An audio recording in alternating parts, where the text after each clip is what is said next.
কমিশনের ঐকমত্য কমিশনের পক্ষ থেকে সরকারের কাছে রিপোর্ট প্রদান করা হবে। এটা গুরুত্বপূর্ণ বৈশিষ্ট্য, বিশিষ্ট দিন জাতির ইতিহাসে। আমরা শুরু করেছিলাম অভ্যুত্থান, তারপরে সবচেয়ে গুরুত্বপূর্ণ অধ্যায় ছিল জুলাই ঘোষণা, জুলাই ঘোষণার পরে জুলাই সনদ। আজকে আরেকটি গুরুত্বপূর্ণ দিন, এই জুলাই সনদের বাস্তবায়নের প্রক্রিয়া।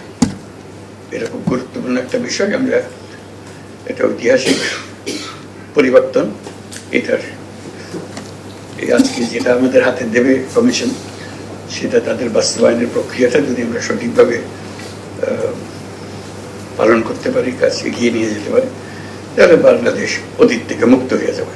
এটি হলো বিষয়। আমরা সেই অতীত থেকে মুক্ত হতে চাই, নতুনভাবে বাংলাদেশ গড়ার কাছে নিযুক্ত হতে চাই। সেটার পথ দেখাবে আমাদের এই সনদের বাস্তবায়ন কিভাবে হবে। তারপরে আমি প্রফেসর আলী রিয়াজ এবং কমিশনের মেম্বার সবাইকে শুরুতে ধন্যবাদ জানিয়ে রাখছি, এটা এই ঐতিহাসিক দিনটা সূত্রপাত করার জন্য, ঐতিহাসিক দিনটাকে বাস্তবে নিয়ে আসার জন্য, এবং তাদের এই পরিশ্রমের ফসল হিসেবে আজকে সেই সনদটা আমরা সনদের বাস্তবায়ন প্রক্রিয়া সম্বন্ধে আমরা জানতে পারবো, সেটা নিয়ে আমরা আলাপ করব।